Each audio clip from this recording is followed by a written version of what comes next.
Silakan Kak. Selamat bertemu kembali dengan kami Jemaat Fisdak untuk pelajaran Sekolah Sahabat pada malam hari ini. Terima kasih sudah bersama-sama lagi dengan kami untuk menikmati berkat Tuhan melalui perjalanan Sekolah Sahabat.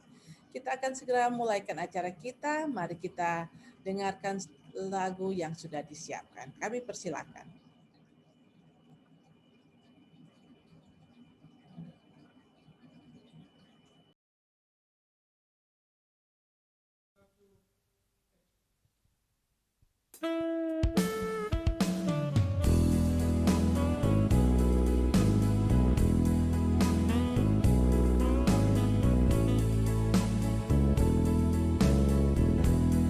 Jauh-jauh Tuhan supili patorang, kong pangge patorang semua.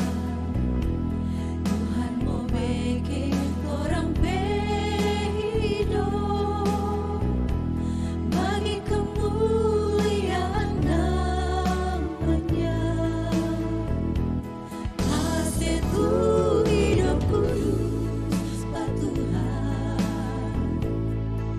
kong jangan ragu ikut dia memang.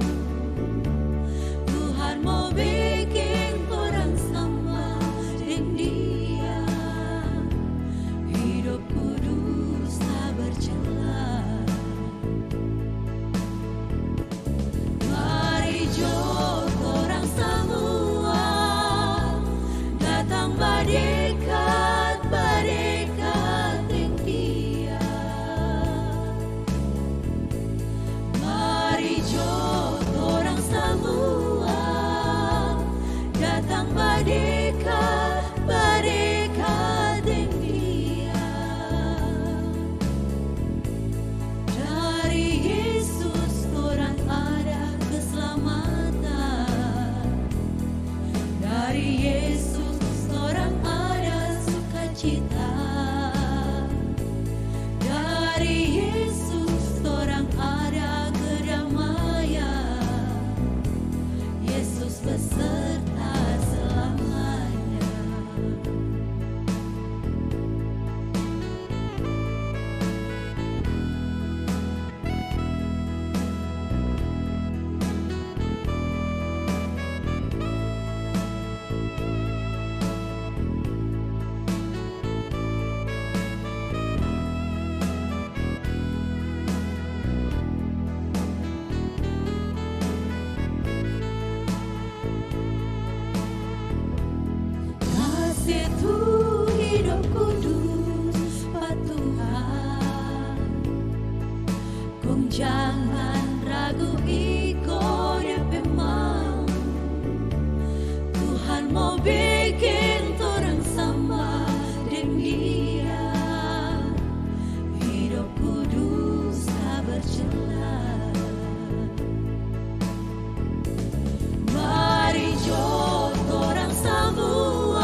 Terima kasih untuk perawat dari Rumah Sakit Advent Manado yang sudah membawakan lagu spesial.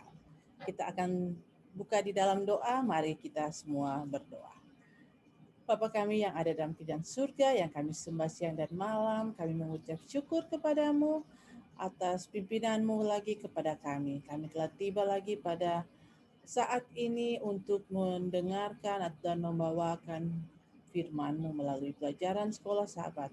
Biarlah Tuhan, Engkau bersama-sama dengan kami, berikan roh suci-Mu dari surga, khususnya kepada pendeta Robert Walean yang akan membawakan sekolah sahabat ini, pelajaran ini, sehingga Engkau mengurapi dia dengan roh suci-Mu dan dia dapat membawakan dengan baik, dan kami semua dapat berkat, nama-Mu dipuji dan dibesarkan. Kami juga dimanapun kami berada, yang berada di Zoom maupun di live stream, yang mau mengikuti acara ini, Tuhan, Engkau urapi dengan roh suci dari surga, sehingga kami dapat mendengar dan kami dapat hidupkan dalam kehidupan kami sehari-hari. Bersama-sama dengan kami selalu, Tuhan, mendengar dan menyempurnakan doa kami, pimpin acara kami, Tuhan, dalam nama Yesus. Amin. Baiklah, untuk waktu kesempatan ini kita serahkan kepada Pendeta Robert Walean. Kami persilakan. Puji Tuhan, kita bersyukur kita boleh bertemu kembali pada kesempatan ini untuk sedikit mempelajari firman Tuhan. Kita berusaha menyerap apa yang kita boleh dapatkan dari catatan-catatan Alkitab, khususnya sehubungan dengan Yunus. Saya sangat menikmati akan acara kita ini. Ya, tentu saja saya menikmati belajar Alkitabnya, tapi selain itu saya juga menikmati akan komunikasi, akan pertemuan-pertemuan yang kita bisa nikmati melalui virtual ini. Saya senang boleh melihat wajah-wajah yang saya kenal. Saya tidak sebut satu demi satu, tetapi di antaranya saya sangat menghargai boleh bersama dengan bukan hanya pimpinan gereja di saat yang lalu, tetapi juga pendeta yang mengurapi saya menjadi pendeta penuh, Pendeta Alex Rantum. Senang boleh bersama-sama dengan pendeta pada kesempatan ini. Saya akan coba share screen untuk kita belajar sekolah sahabat.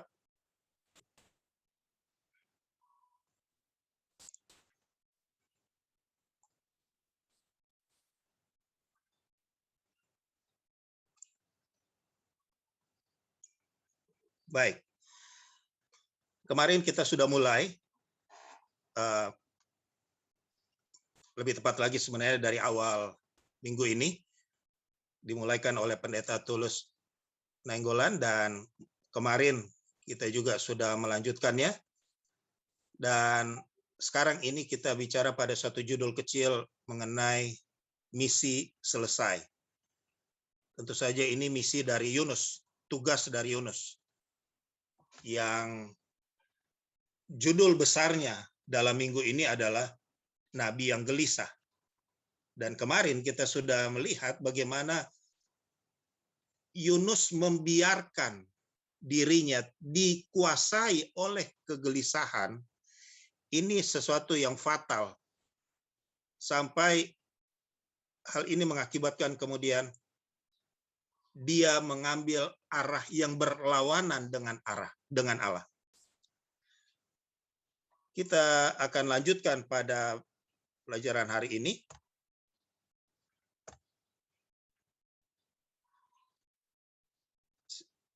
Kalau kemarin kita berbicara mengenai Yunus 2 ayat 1 sampai 10, berbicara mengenai doa dari Yunus di dalam perut ikan, maka sekarang kita akan melihat hal yang terjadi setelah Yunus dimuntahkan oleh ikan besar itu. Sebenarnya di Alkitab tidak disebutkan secara jelas ikan apa, hanya disebutkan ikan besar. Walaupun kadang-kadang kita di cerita-cerita sering menyebutkan ikan ini, ikan itu. tetapi Alkitab menyebutkannya ikan besar. Nah, sekarang ini kita akan melihat akan Yunus pasal 3 ayat 1 sampai 10 yang menceritakan peristiwa yang jadi setelah Yunus dimuntahkan. Dan terima kasih kemarin saya diingatkan untuk juga memberi perhatian pada bagian akhir dari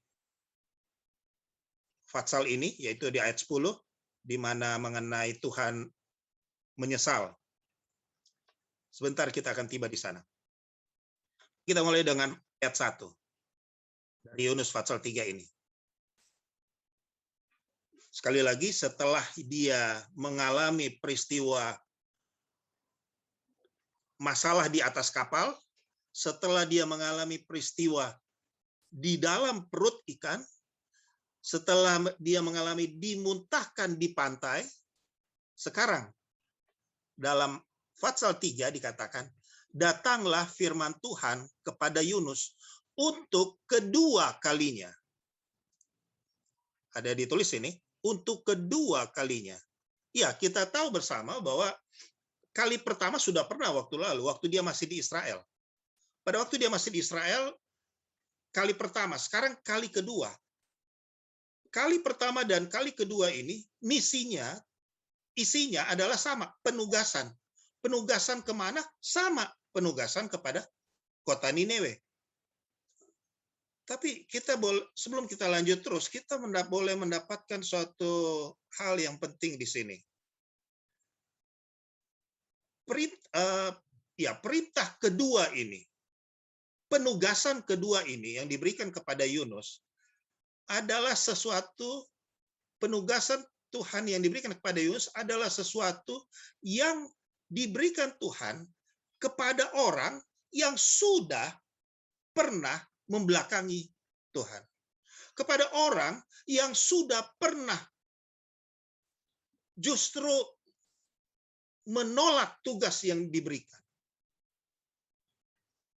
Saya satu orang yang, kalau saya nilai pribadi, saya tidak terlalu banyak kalau bicara kepada orang lalu membujuk, tolonglah. Saya lebih cenderung lebih sering bilang, Pak, tolong ini Pak. Kalau dia berhalangan, ya sudah. Terima kasih. Cari pertolongan lain. Untuk bikin kedua kali, di sini kita melihat Tuhan sudah pernah dibelakangi oleh Yunus. Tapi tangan Tuhan terus menjangkau Yunus. Mungkin kita pernah berpikir, saya pernah membelakangi Tuhan. Atau mungkin kita pernah berpikir, saya ini sementara membelakangi Tuhan. Lihat, Tuhan terus menjangkau akan umatnya. Tuhan mau menggunakan akan umatnya, walaupun pernah melakukan kesalahan. Kita keluar sedikit dari pelajaran sekolah sahabat kita. Kemarin, Yunus berdoa kepada Tuhan di Bait Suci. Berbicara mengenai Bait Suci, kita boleh ingat, Bait Suci ini adalah satu kompleks yang hanya ada satu pintu, satu gerbang di sebelah timur, kita tahu. Pintu gerbang ini berfungsi untuk dilewati oleh semua orang. Nah, orang kalau masuk ke Ka'bah bikin apa? Minta ampun. Jadi orang kalau mau minta ampun lewat ini pintu ini. Sedangkan pintu gerbang ini adalah satu pintu yang lebarnya, ukurannya hasta, tapi kalau dimeterkan itu 20 meter. Dan tidak, kalau yang pagar itu pakai pagar, kait di atas, kait di bawah. Kalau yang di pintu gerbang maksudnya tidak dikait atas, kait bawah. Hanya kain yang terkait di atas, jadi terbang-terbang begini. Orang free masuk. Siapa saja orang free untuk masuk. Dan 20 meter, gambarannya di sini adalah siapapun dia, dengan dosa yang besar sekalipun, dengan ini istilah saya saja, dengan segendut-gendutnya dia dengan dosanya, ia tidak akan terhalang untuk masuk ke dalam Ka'bah minta ampun. Saudara, kita juga dalam keadaan sekarang ini, kita mungkin ada hal-hal yang menyadarkan kita bahwa kita tidak sempurna. Mungkin ada hal-hal yang hanya kita yang tahu. Tetapi jangan kita izinkan iblis terus menguasai kita. Engkau tidak layak, engkau tidak pantas. Benar kita tidak layak, benar kita tidak pantas di hadapan Tuhan. Tetapi kita tahu, lihat di sini, Tuhan menjangkau Yunus lagi. Maka hal yang sama, Tuhan juga akan suka menjangkau kita. Dan dia teruskan dengan penugasannya. Bangunlah, pergilah ke Nineve, kota besar itu. Dan sampaikanlah kepadanya seruan yang kusampaikan, yang kufirmankan kepadamu. Ini menarik, saudara. Tugas yang diberikan Tuhan, yang diulang untuk kedua kalinya ini, dia katakan, bangunlah.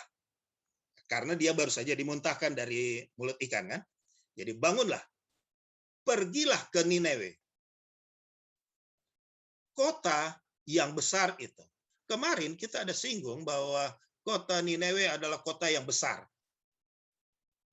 Diameternya itu ada komentar yang mengatakan sekitar 30 km dari ujung kiri ke ujung kanannya. Ini suatu ukuran yang besar. Apalagi kita ingat ini kota di waktu zaman dulu. Tetapi saya ingin agar kita juga menyerap hal yang penting lainnya, yaitu kota besar. Bangunlah, pergilah ke Nineve, kota besar ini. Ini kota besar di mata siapa ini? Dalam pemahaman siapa ini besar ini? Apakah Tuhan maksudkan bahwa Nineve, Yunus, ini kota yang lebih besar dari kotamu? Ada hal yang kita perlu perhatikan di sini, yaitu memang kota Nineve adalah kota yang besar.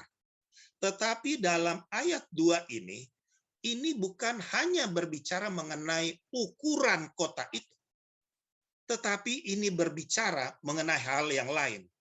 Hal apa yang dimaksudkan di sini? Dalam Calvin's Commentary, Bible Commentary Calvin's, untuk Yunus 3 ayat 3, dia menerangkan di sana, and Nineveh was great city to God. Was city to God. Jadi ini Nineveh adalah kota besar bagi Allah. Kita lihat keterangan lain. Footnote dari NIV Bible. Untuk bagian ini dia tulis a city important to God.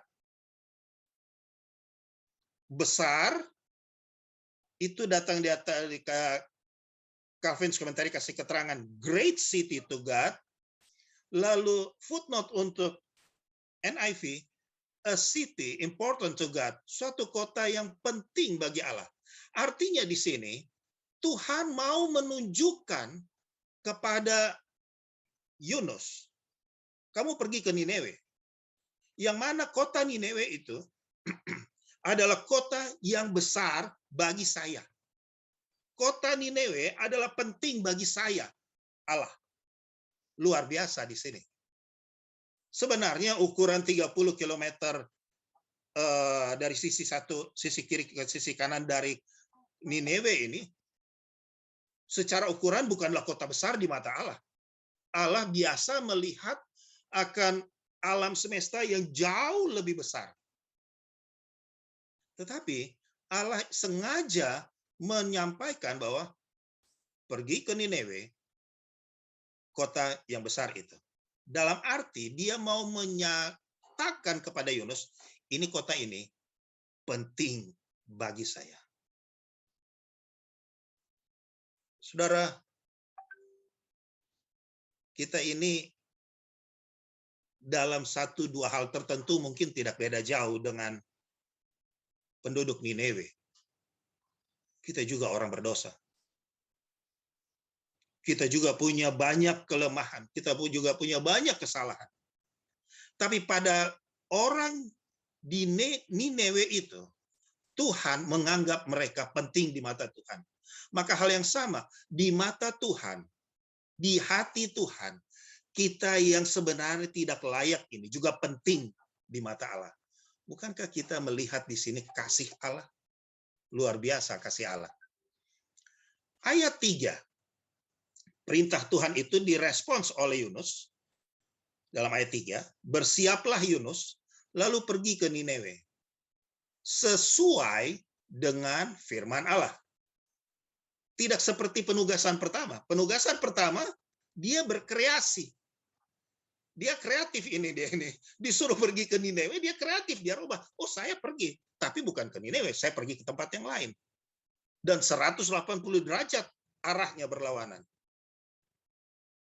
Tapi kali yang kedua ini, setelah dia dibangkitkan kembali akan imannya kepada Tuhan, pada saat dia dalam pengalaman di atas kapal itu, lalu dalam pengalaman di dalam perut ikan, imannya kembali bangkit, Yunus bersiap lalu pergi ke Nineve sesuai dengan firman Allah. Nineve adalah sebuah kota yang mengagumkan besarnya, yang secara fisik 3 hari perjalanan luasnya. Lalu di ayat 4, mulailah Yunus masuk ke kota itu, sehari perjalanan jauhnya. Jadi dia masuk ke dalam kota, dia berjalan 1 hari. Lalu berseru, 40 hari lagi, maka Nineve ini akan ditunggang balikan. Saya melihat ayat ini bukan mengatakan bahwa Yunus masuk dan hanya mengatakan kalimat ini. Saya berpikir ada kalimat-kalimat lain lagi yang dia sampaikan. Masa dia datang lalu hanya menyampaikan 1 kalimat ini? Tentu ada introduction, ada bagian-bagian yang disampaikan. Tetapi inti dari pekabarannya adalah hal ini. Inti dari pekabaran Yunus pekabaran Tuhan melalui Yunus kepada Nineve adalah 40 hari lagi, maka Nineve akan ditunggang balikan. Ini ada satu hal yang menarik untuk kita perhatikan juga di sini, yaitu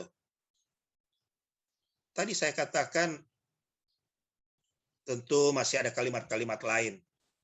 Tetapi ayat 4 ini cukup jelas menyampaikan kepada kita bahwa pekabaran dari seorang pesuruh Allah, Yunus, yang disampaikan kepada rakyat Nineve adalah pekabaran yang clear, jelas. Adalah pekabaran yang straight to the point. 40 hari lagi, maka Nineve akan ditunggang balikan. Kita perlu pekabaran-pekabaran yang seperti ini. Banyak pekabaran-pekabaran yang ada di sekitar kita. Oh, yang penting kamu ada di sini. Sudahlah, nggak usah pikir yang lain. Tenang saja, aman-aman semua. Yang penting kamu ada di sini. Yang penting perpuluhanmu masuk di sini. Tapi di sini kita dapatkan suatu contoh pekabaran dari seorang nabi Tuhan yang telah dibangkitkan imannya. Pekabaran itu adalah clear and straight to the point. 40 hari lagi, maka Nineve akan ditunggang balikan. Kemudian, pekabaran yang saya katakan tadi clear and straight to the point tadi, direspons dengan cara yang istimewa oleh orang-orang di Nineve. Ayat 5-9 gambarkan itu. Mari kita lihat bagaimana orang Nineve ini berespons kepada pekabaran yang begitu jelas. Ayat 5. Orang Nineve percaya kepada Allah. Jadi waktu mereka dengar pekabaran ini, mereka percaya kepada Allah. Lalu mengumumkan puasa mereka, baik orang dewasa maupun anak, mengenakan kain kabung. Lalu atas perintah raja dan para pembesarnya, orang memaklumkan dan mengatakan di Nineve demikian. Manusia dan ternak, lembu sapi, dan kambing domba tidak boleh makan apa-apa. Tidak boleh makan rumput dan tidak boleh minum air. Haruslah semuanya manusia dan ternak berselubung kain kabung dan berseru dengan keras kepada Allah, serta haruslah masing-masing berbalik dari tingkah lakunya yang jahat dan dari kekerasan yang dilakukannya. Kita sudah singgung kemarin bahwa Nineve adalah suatu kota yang bukan hanya besar, tetapi dikenal sebagai suatu wilayah yang dikuasai dengan kekejaman. Ada hal-hal yang tidak sejalan dengan kota ini, maka resikonya bukan sekedar cibiran, tetapi resikonya adalah fatal, menyangkut nyawa. Selain itu, kita bisa dapatkan di sini, dari respons ini, bahwa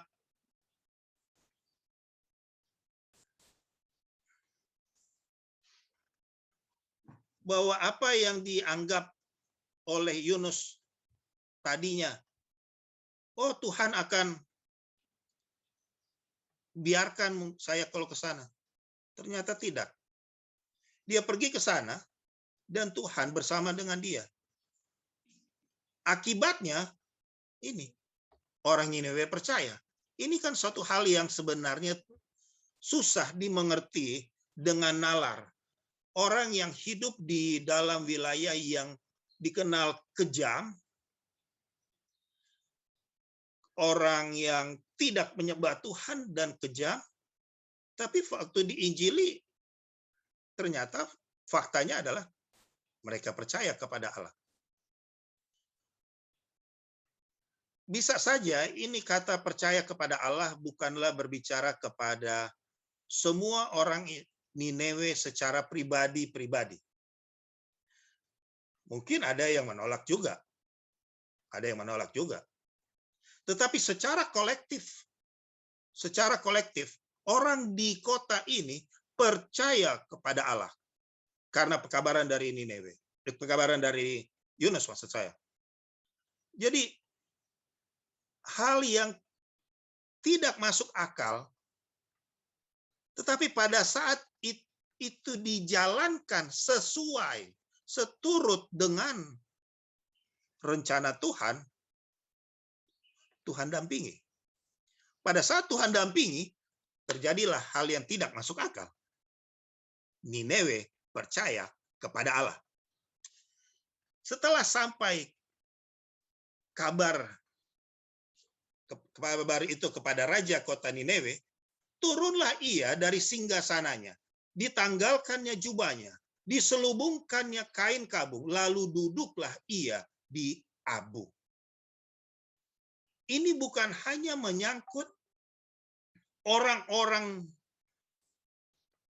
rakyat, tetapi juga sampai mempengaruhi pertobatan, perubahan dari raja Nineve waktu itu. Dia sampai turun dari singgasananya, tanggalkan jubahnya. Jubah menggambarkan akan kenyamanan, jubah menggambarkan akan pangkat-pangkat, kehebatan yang ada padanya. Lalu dia ganti dengan kain kabung. Dan dia menyamakan dirinya dalam suatu program yang diberikan kepada rakyat untuk berpuasa. tidak boleh makan, tidak boleh minum. Bahkan program puasa ini bukan hanya untuk rakyatnya, tetapi juga untuk binatang. Tidak ada keterangan dalam Alkitab bagaimana ini puasa binatang ini. Bagaimana mau pastikan ini domba mengenakan kain kabung. Bagaimana ini domba, lembu, sapi mau dipastikan tidak makan rumput. Bagaimana mau dipastikan ini binatang yang tidak minum air. Tidak ada keterangan di sini. Tetapi ini cukup menggambarkan kepada kita terjadi suatu hal yang luar biasa di Nineve. Terjadi suatu perubahan total. Sedangkan binatang harus berubah. Apalagi penduduk yang ada.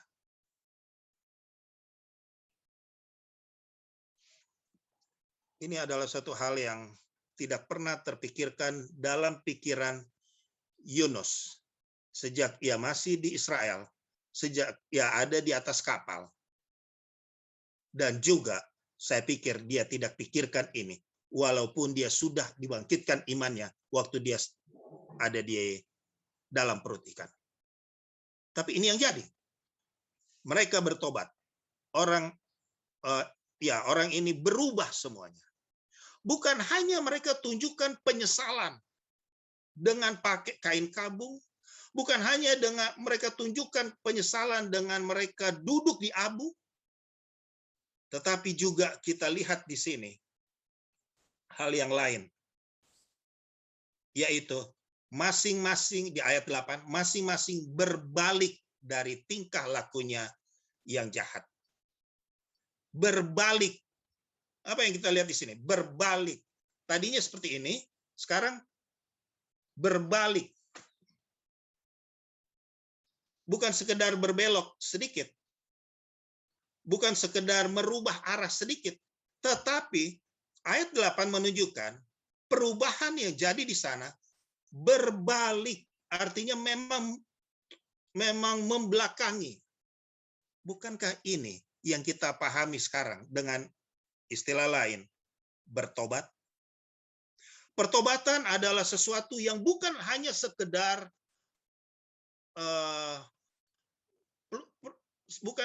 penyesalan taruh abu, bukan hanya sekedar penyesalan yang terlihat secara emosional.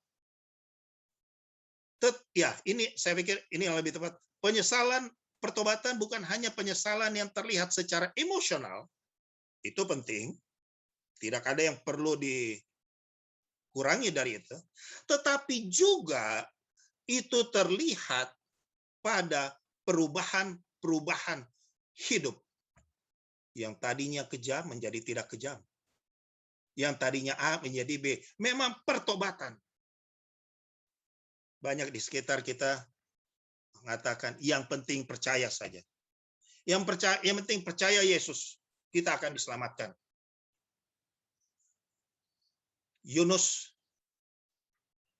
mencatatkan suatu peristiwa prinsip yang penting di sini, yaitu akibat dari pekabaran Tuhan bukan hanya perubahan secara emosi, tetapi memang pertobatan yang total. Padahal mereka ini, orang-orang di Nineve ini, berbeda dengan orang-orang di Israel. Yang saya maksudkan berbeda adalah, kalau di Israel, mereka sudah banyak komunikasi, banyak disampaikan pekabaran-pekabaran untuk mengenal Tuhannya. Bahwa Tuhan itu kasih. Bahwa Tuhan itu akan memberikan keselamatan. Kalau mereka bertobat. Tapi orang di Nineve ini belum banyak, sebenarnya mereka belum banyak, tidak sebanyak Israel. Tidak sebanyak Israel mendapatkan pemahaman-pemahaman mengenai Allah. Sehingga mereka belum mendapatkan kepastian. Kalau kita bertobat, Tuhan akan berubah. Tidak akan menunggang balikan dalam sekian hari ini ke depan. Tetapi walaupun demikian, ayat 9 katakan, siapa tahu, mereka buat semua ini, siapa tahu mungkin Allah akan berbalik dan menyesal, serta berpaling dari murkanya yang bernyala-nyala itu, sehingga kita tidak binasa. Jadi, semoga, harap saja Tuhan akan tidak membinasakan kita kalau kita ini berubah. Mereka waktu itu belum punya kepastian, tapi bertobat dengan total. Saudara, kita sekarang punya kepastian. Sekarang kita punya Alkitab. Sekarang kita punya penjelasan yang lengkap dari Alkitab bahwa kita punya Allah yang kasih adanya.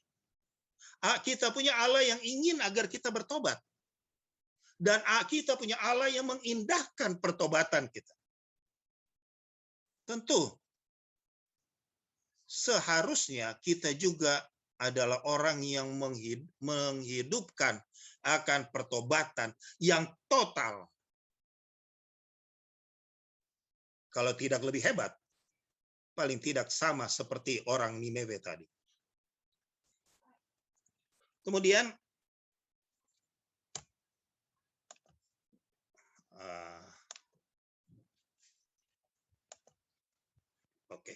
di pelajaran kemarin kita ada singgung hal ini,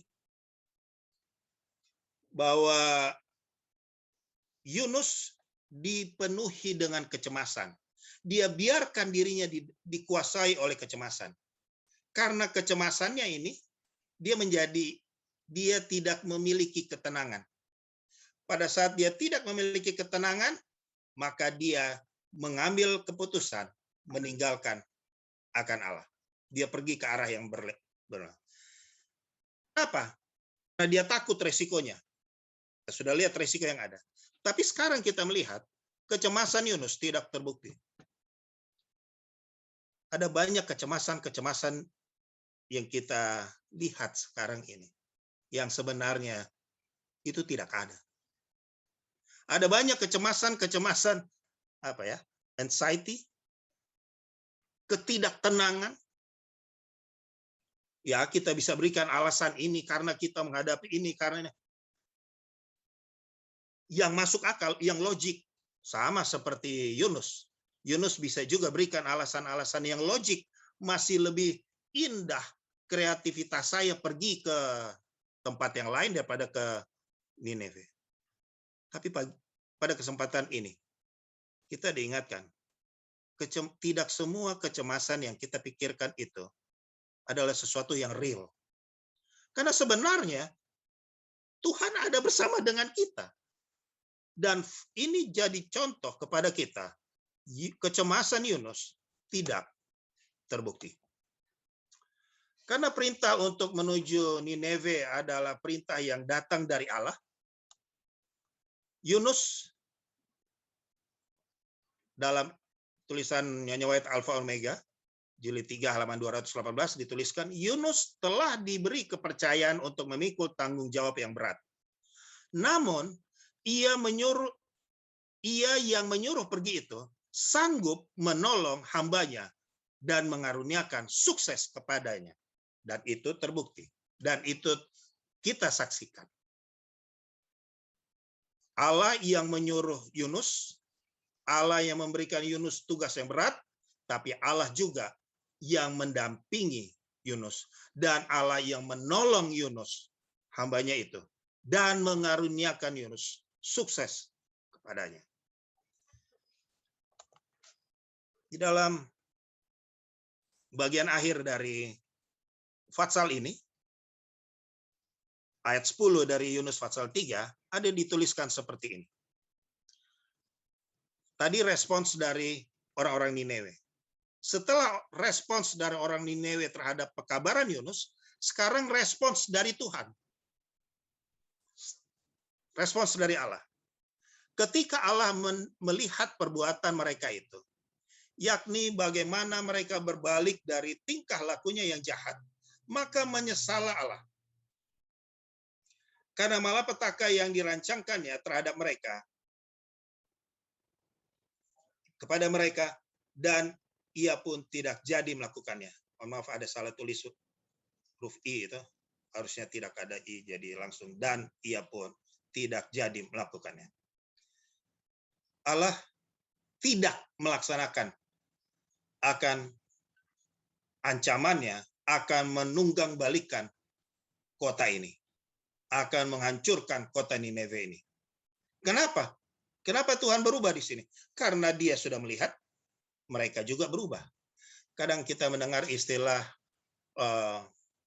conditional prophecy dengan unconditional prophecy. Pekabaran Yunus adalah pekabaran conditional prophecy. Ia menyampaikan nubuatan bersyarat. Dan syarat ini dipenuhi oleh orang-orang Nineve. Mereka bertobat. Sehingga kita melihat Allah merubah akan keputusannya. Tapi yang kita syukuri ini Allah tidak jadi merubah akan rencana hukumannya. Sehingga ini juga jadi pelajaran buat kita bahwa kalau kita merespons panggilan Tuhan dengan benar, maka Tuhan juga akan merubah akan masa depan kita yang sebenarnya suram di dalam dosa kita. Nah, sekarang kita akan memberikan perhatian kepada salah satu bagian dari ayat ini. Di mana di ayat ini dikatakan, maka menyesallah Allah. Di tengah-tengah itu ada kata, maka menyesallah Allah. Ini yang diingatkan kepada saya untuk beri perhatian pada kesempatan ini. Terima kasih sudah diingatkan saya. Memang term ini, maka menyesallah Allah. Bila kita membacanya, ini akan memberikan suatu kesan kepada kita, masa Allah, masa Khalik semesta alam, masa Tuhan yang sempurna itu, yang tidak mungkin salah itu, menyesal? Sepertinya ganjil ini. Masa Tuhan yang tidak bisa salah, Tuhan yang sempurna ini menyesal? Memang agak memberikan pertanyaan akan bagian tengah dari ayat 10 ini. Untuk itu, mari kita coba lihat beberapa informasi lain. Pertama, dalam 1 Samuel 15 ayat 29, ia berbicara mengenai Tuhan, bukanlah manusia yang harus menyesal. Lihat, ini ayat yang berbeda ini. Ia berbicara mengenai Tuhan, bukanlah manusia yang harus menyesal. Kemudian ayat lain di dalam Mazmur 110 ayat 4, Tuhan telah bersumpah dan ia tidak akan menyesal. Jadi ada dua ayat di sini yang menunjukkan bahwa sebenarnya Tuhan bukanlah subjek untuk menyesal. Sehingga kita harus, sebelum kita maju lebih lanjut, kita harus ingat bahwa tidak mungkin di Alkitab ada dua bagian yang bertolak belakang. Kalau ada dua bagian di Alkitab yang terlihat seperti bertolak belakang, maka tentulah salah satu di antaranya perlu kita pelajari ulang. Karena mungkin ada makna yang lebih lengkap. Saya tidak menggunakan istilah makna lain, tapi saya menggunakan istilah ada makna yang lebih lengkap yang perlu kita perhatikan. Kata menyesal dalam frase ini, maka menyesallah Allah, berasal dari kata bahasa Ibrani, tentu saja karena ini dalam Perjanjian Lama, yang dalam pengucapannya adalah naukam. Yang mana kata nafkam ini dalam bahasa Ibrani tidak selalu diterjemahkan dengan menyesal. Karena kata ini juga tergambarkan, dalam kata ini tergambarkan makna yang lain. Lalu kata ini dapat digambarkan dengan beberapa istilah lain. Jadi sekali lagi saya tidak katakan ada kata yang ada, saya tidak katakan ada penterjemahan yang benar atau penterjemahan yang salah, bukan. Tapi saya katakan bahwa yang saya mau katakan adalah bahasa Ibrani adalah salah satu bahasa yang kaya. Satu kata bisa memberikan beberapa makna. Kadang-kadang kalau di kamus, kita lihat kamus bahasa Inggris, ada satu kata, bukan cuma satu, ada satu, arti pertama, arti kedua, ada arti ketiga. Nah, bahasa Ibrani juga bisa diartikan dengan beberapa. Dan seringkali kata-kata dalam bahasa Ibrani memiliki makna yang cukup banyak yang bisa dicakup dalam satu. Dan kadang-kadang sulit untuk menggunakan bahasa lain untuk mencakup seluruh makna yang ada dalam satu istilah, satu kata Ibrani tadi. Jadi disinilah gunanya kalau kita melihat referensi-referensi yang lain. Kata nafkam tadi, itu di Perjanjian Lama, yang diterjemahkan dalam Septuaginta, diterjemahkan ke bahasa Greka dengan kata hilaste, yang berasal dari kata hilaskomai, yang diterjemahkan kemudian menjadi atau sebagai menunjukkan kebaikan, pengampunan, atau belas kasihan. Jadi kata menyesal tadi selain berarti yang sama seperti kita mengerti menyesal dalam bahasa Indonesia, kata menyesal tadi juga memiliki arti menunjukkan kebaikan, juga memiliki arti pengampunan, juga memiliki arti belas kasihan. Itu yang kita bisa dapatkan dari keterangan Jonathan dalam sumber buku yang ada di bawah ini. Kemudian kita bisa dapatkan keterangan juga dalam King James Version. Alkitab King James Version menggunakan kata repented yang berarti menyesal. Jadi tetap sama itu. Tapi juga berarti bertobat. Dan juga menyatakan penyesalan. Selain itu, kata nakham tadi adalah suatu bentuk yang dapat berarti rue, yang artinya menyesali, atau juga have compassion, berbelas kasihan, atau juga bisa berarti move to pity, tergerak untuk berbelas kasihan. New International Version (NIV) menerjemahkan frase menyesal Allah dalam Yunus 3 ayat 10 sebagai He had compassion. Artinya bahwa Allah memiliki belas kasihan. Jadi rupanya selain kata naukam tadi, selain berarti menyesal yang kita mengerti sekarang, tapi itu juga bisa dalam makna yang kita mengerti sebagai berbelas kasihan. Jadi waktu Tuhan melihat umat Tuhan di Niniwe ini bertobat dengan total, bertobat dengan sungguh-sungguh, bukan hanya bertobat secara emosional, tetapi juga dalam perubahan hidup, maka ini yang muncul, belas kasihan pada Tuhan kita. King James Version menggunakan kata repented yang berarti menyesal, bertobat, menyatakan penyesalan. Tetapi selain itu, kata nafkam tadi, saya sudah sampaikan tadi rupanya. Terjemahan yang menarik dari terjemahan yang lain yang menarik dari New King James Version.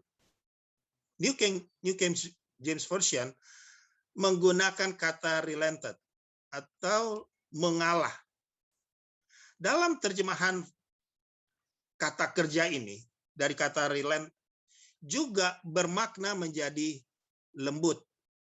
Itu bisa menjadi mengalah, bisa juga menjadi lembut, menjadi lunak dalam perasaan, menjadi belas kasihan. Ini yang kita bisa dapatkan pemahaman-pemahaman dari New King James Version, New International Version, dan juga King James Version.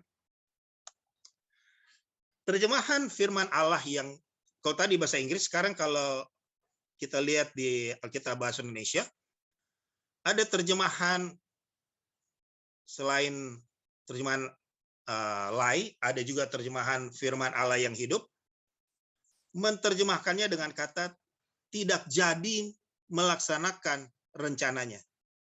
Jadi kata menyesal dia terjemahkan dengan tidak jadi melaksanakan rencananya. Kenapa? Karena Allah berbelas kasihan. Terjemahan bahasa Indonesia sehari-hari mengartikan bahwa kata tadi dengan dia terjemahkan dengan kata mengubah keputusan. Kata menyesal itu dia terjemahkan dengan kata mengubah keputusan. Terjemahan kitab suci komunitas Kristiani menerjemahkan kata tadi dengan menaruh belas kasihan.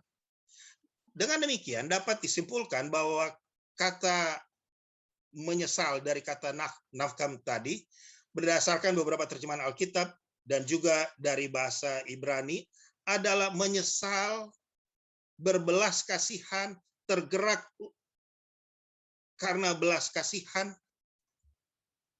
bertobat, menjadi lembut, menjadi lunak di dalam penyesalan yang berarti bahwa Allah tidak melaksanakan rencana sebelumnya. Kata yang diterjemahkan dalam Alkitab terjemahan Lembaga Bahasa Indonesia sebagai menyesala Allah dalam Yunus 3 ayat 10 menggambarkan pengampunan Allah yang berbelas kasihan karena Ia adalah Maha Kasih. Hal ini dapat terjadi, Ia dapat mengampuni seperti ini karena Ia adalah Maha Kuasa. Ini adalah suatu prinsip yang muncul dan penting dari ayat 10 ini. Karena kita melihat pemahaman arti tadi, maka kita tidak lagi melihat menyesal Allah sebagai hal yang sama seperti manusia menyesal. Tapi justru menunjukkan kepada kita bahwa Allah memberikan pengampunan karena belas kasihannya. Dan berbelas kasihan Allah itu didasari oleh Allah yang Maha Kasih. Dan itu bisa Dia buat karena Ia Maha Kuasa. Sampai di sini beberapa hal yang saya pikir bisa kita ambil dari pelajaran hari ini. Mungkin ada di antara saudara yang ingin melengkapi dalam bentuk masukan atau melengkapi dalam bentuk pertanyaan, silakan.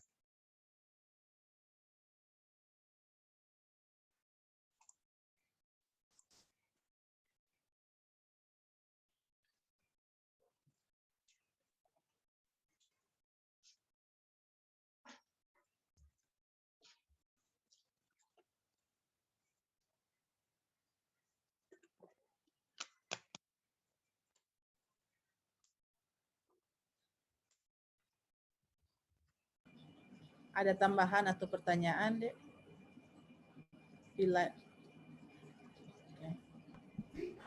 Oke Pendeta, saya ada sedikit pertanyaan. Tadi Pendeta sudah mungkin udah jelaskan sedikit, tapi sangat menarik sekali yang saya lihat dalam Yunus 3 ayat 5 ini. Kalau kita lihat dari Yunus 1 ayat 1 itu dibilang bahwa sangat Allah memerintahkan Yunus untuk pergi ke Ninewe karena kejahatannya sampai kepadaku. Sedangkan dalam Yunus 3 ayat 5 itu dibilang bahwa orang Ninewe percaya kepada Allah. Berarti hanya sekadar percaya kepada Allah itu tidak apa ya? Belum berarti akan menjadi orang yang baik gitu, pendeta. Jadi apalagi yang perlu setelah itu? Setelah selain percaya. Karena orang Ninewe pun percaya dan mereka melakukan kejahatan yang besar. Iya.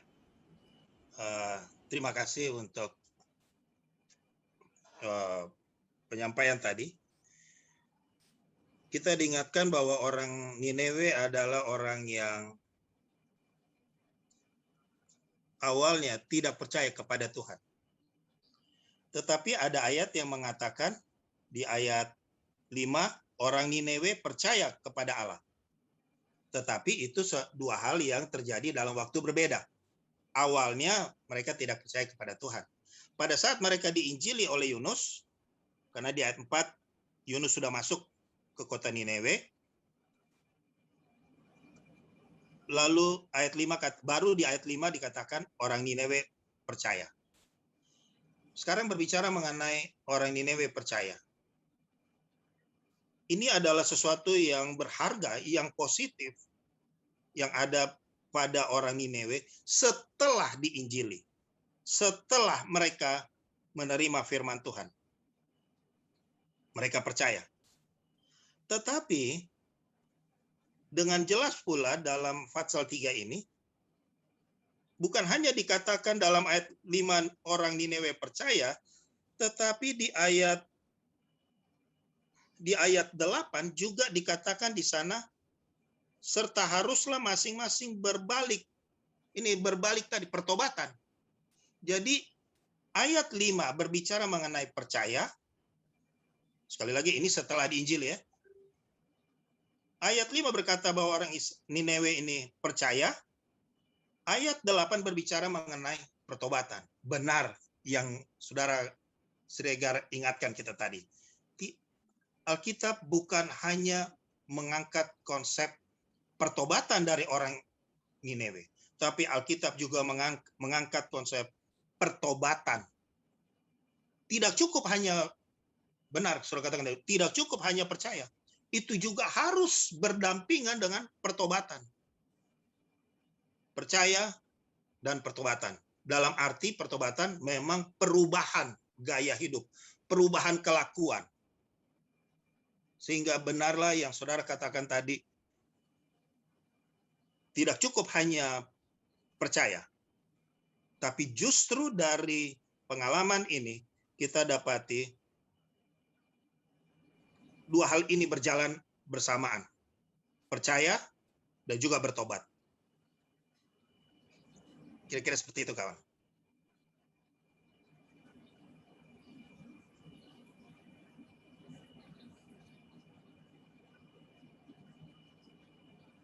Saya bisa tambahkan sedikit, Pendeta. Oh ya, silakan. Terima kasih, tadi sangat jelas sekali penjelasannya dan sangat baik sekali. Untuk menjawab pertanyaan Saudara Siregar tadi, saya rasa ayat-ayat sebelumnya juga sudah mengatakan mereka orang yang jahat. Lalu tadi ayat 6, 7, 8, rajanya pun juga turut bertobat. Lalu dengan kata kasar mungkin kita bisa katakan orang-orang Ninewe ini berdoa dan berpuasa. Ayat yang lain mengatakan binatang-binatang mereka pun tidak boleh makan, tidak boleh minum. Itu artinya bukan binatang saja yang tidak makan, tidak minum. Semua orang-orang juga berpuasa untuk ini dan akhirnya puji Tuhan, rajanya pun memerintahkan. Itu sebabnya sampai keluar di ayat yang ke-6, mudah-mudahan Tuhan mendengar akan doa dan seruan kita sementara berpuasa. Dan benar, dalam ayat 10 tadi dikatakan bahwa Tuhan menyesal dan mendengar akan doa seruan daripada bangsa Ninewe, dan akhirnya Tuhan menyesal dan mengubah keputusannya. Terima kasih. Terima kasih, Saudara, untuk tambahan keterangannya.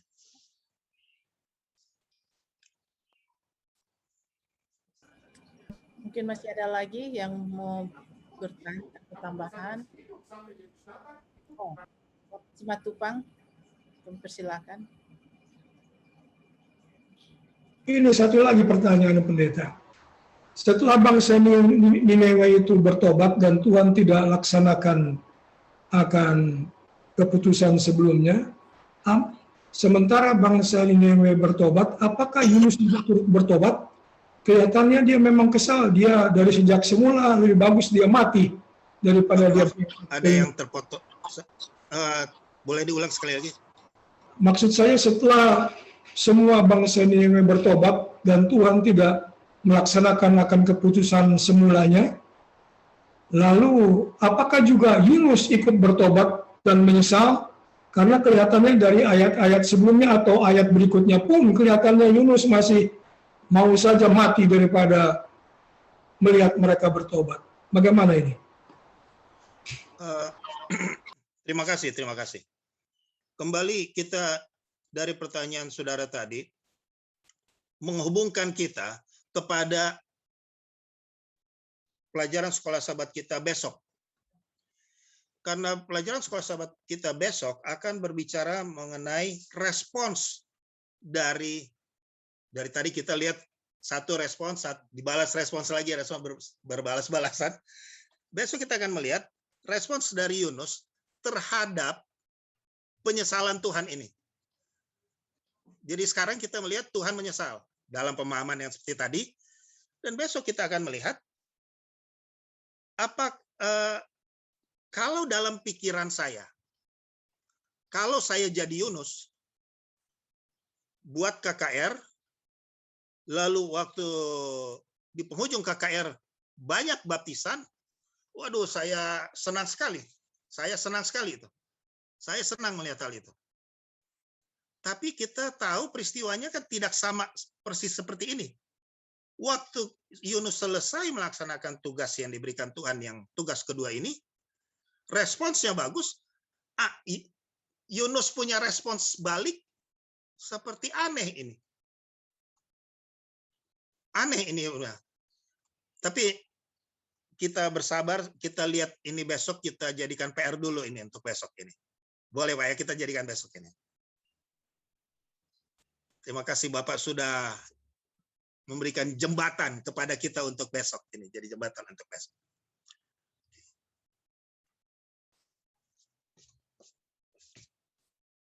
Terima kasih. Masih ada lagi? Kalau sudah tidak ada, kita akan masuk dalam kesaksian dan doa. Jika ada hal-hal yang akan kita saksikan untuk kita doakan bersama, kami persilakan. Kami persilakan bagi yang di Zoom terlebih dahulu dan bagi yang di live stream bisa mencatatkan di kolom komen. Yang di Zoom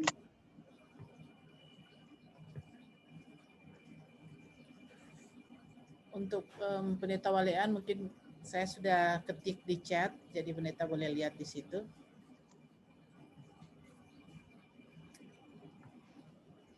Ada adik yang ada yang dari Zoom.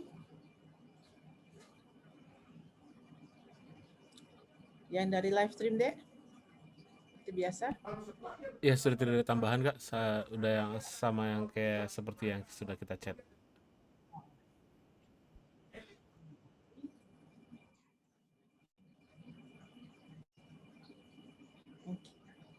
Mangli ada yang mau didoakan? Enggak ada.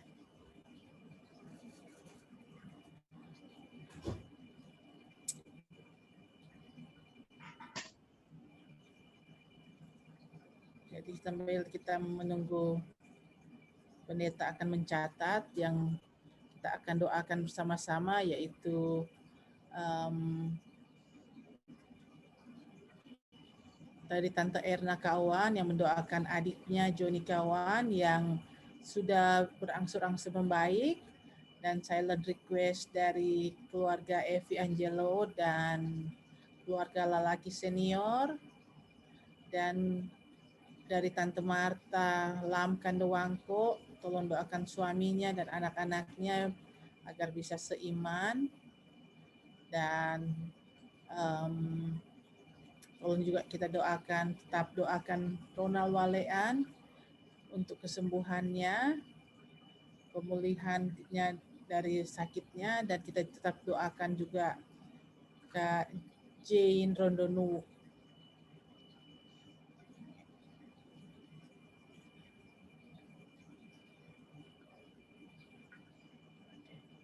Baiklah, kalau sudah tidak ada lagi, kita akan serahkan kepada Pendeta Walean untuk mendoakan permohonan doa kita pada malam ini. Kami persilakan.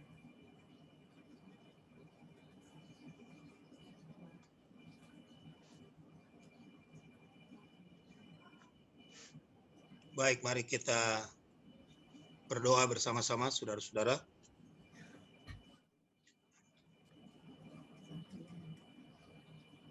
Tuhan Allah, Maha Besar, Tuhan, Bapa kami yang bersemayam di dalam kemuliaan surga. Suatu kesempatan yang berharga kembali kami dapatkan, boleh mempelajari sebagian dari firman Tuhan.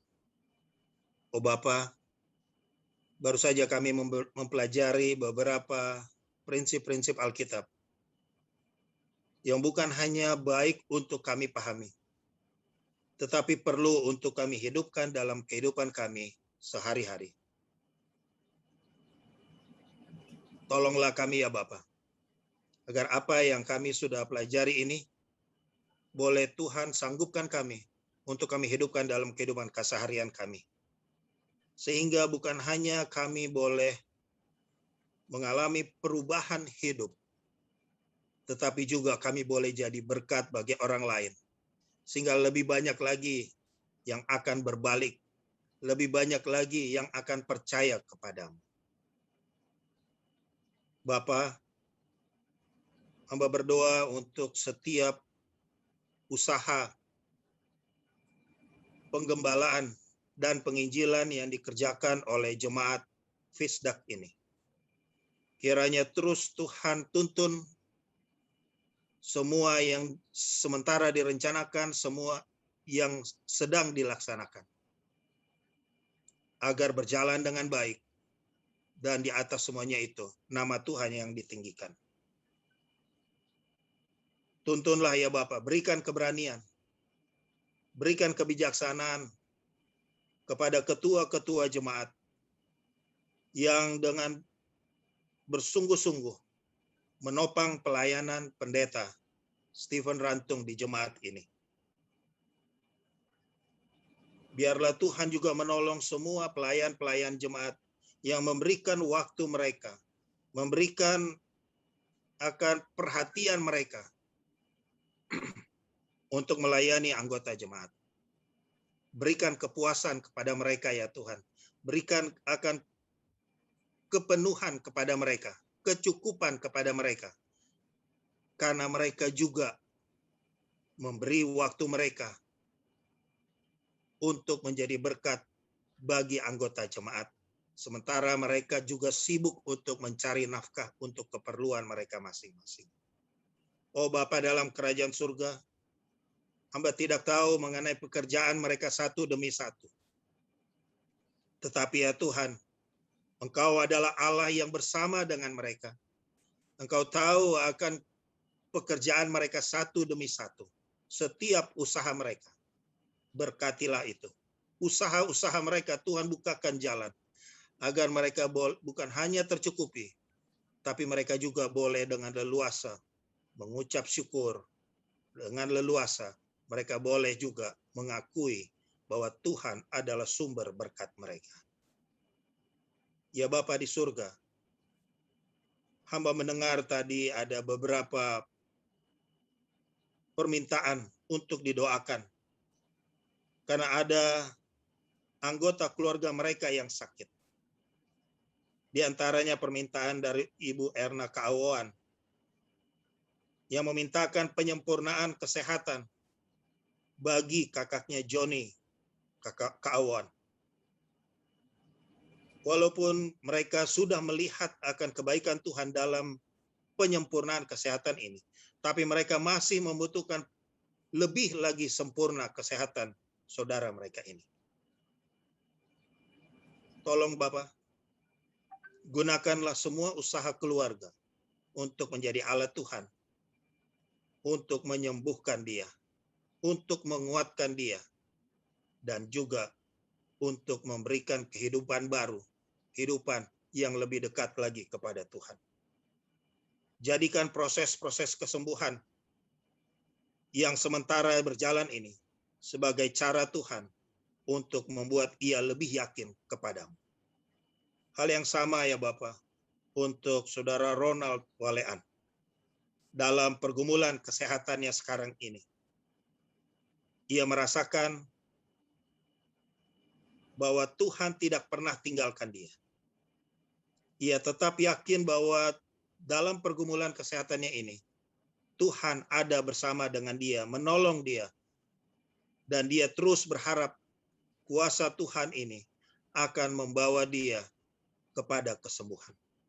Tolong Ronald Walean ini ya Tuhan, agar dengan kesembuhan yang datang dengan cara Tuhan, dengan jadwal Tuhan saja, ia akan lebih leluasa lagi untuk melaksanakan tugas-tugasnya sebagai seorang suami, sebagai seorang ayah dalam keluarganya, dan sebagai seorang anak Tuhan. Bapa, hamba berdoa pula untuk saudari Jane Rondonuwu yang akan dalam beberapa waktu ke depan mendapatkan suatu prosedur operasi. Kiranya Tuhan juga mempersiapkan dia. Bukan hanya Tuhan persiapkan akan segala kebutuhan untuk operasi ini. Bukan hanya Tuhan persiapkan peralatan dokter, perawat, tapi persiapkanlah dia juga untuk memiliki keyakinan penuh bahwa Tuhan bersama dengan dia di samping meja operasi itu. Bahwa Tuhanlah yang akan memastikan segala sesuatunya berjalan dengan baik. Dan ia boleh sembuh kembali. Oh Bapa dalam kerajaan surga, kami menerima permintaan dari Ibu Lam Kandawangko, yang kami tahu dari hari ke hari menghidupkan suatu kehidupan yang setia kepadamu. Setiap ada kesempatan untuk beribadah, ia melewati jarak yang jauh sekalipun untuk boleh beribadah bersama dengan jemaat. Dan ia rindu agar kesempatan untuk berdoa, untuk berbakti bersama ini juga boleh ia rasakan sebagai satu keluarga. Tolonglah ya Bapa, anak Tuhan yang satu ini, boleh Tuhan izinkan untuk melihat kebesaran Tuhan. Bahwa Tuhan sanggup untuk merubah hati yang dikasihinya. Biarlah dengan cara Tuhan, Tuhan buat kehidupan ibu ini, Ibu Lam Kandawangko ini, menghidupkan suatu kehidupan yang akan begitu berkesan kepada keluarganya, sehingga dalam cara Tuhan, dalam jadwal Tuhan, ia akan melihat suatu perubahan dan mereka boleh berbakti bersama-sama sebagai satu keluarga. Oh Bapa dalam kerajaan surga, hamba berdoa pada kesempatan ini, hamba teringat akan salah satu sahabat yang juga ada di Amerika, yang mana saat ini ia sedang bergumul dengan kondisi kesehatannya. Tetapi hamba tahu dia juga sementara merasakan pertolongan Tuhan. Ibu Paula Carpenter Paruntu. Hamba tidak tahu kondisi terakhir beliau. Tetapi hamba tahu ia adalah seorang sahabat yang percaya penuh kepada Tuhan dan berharap penuh kepadamu. Juga hamba berdoa kiranya Tuhan menggunakan segala daya, segala fasilitas yang ada di sekitarnya untuk menjadi alat Tuhan mempercepat proses pulihnya kesehatan beliau. umat-umat Tuhan yang lain. Kiranya Tuhan berikan kesehatan. Secara istimewa hamba berdoa, lindungi mereka dari bahaya COVID-19 yang masih ada di sekitar kami ya Tuhan. Oh Bapa dalam kerajaan surga, hamba mau menyerahkan seluruh anggota jemaat ini, jemaat Fisdak ini di dalam tangan Tuhan. Tamu-tamu yang sempat bergabung dalam kesempatan belajar sekolah Sabat ini hanya di dalam kendali Tuhan saja. Pertemukanlah kami Tuhan dalam kesempatan berikutnya untuk mempelajari bahagian lain dari buku Yunus ini. Hamba berdoa, hamba memohon juga, hamba mengucap syukur dengan penuh kesungguhan hanya di dalam nama anak-Mu Yesus Kristus, yang adalah Tuhan dan Juru Selamat kami. Amin. Amin. Terima kasih untuk doanya. Dan acara kita pada malam hari ini sudah selesai. Kita akan berjumpa kembali pada besok malam di waktu yang sama, waktu New Jersey. Dan Pendeta Robert Warlean masih akan tetap bersama-sama dengan kita untuk pembahasan sekolah Sabat. Terima kasih sudah bersama-sama dengan kami Jemaat Fisdak. Tuhan memberkati kita semua.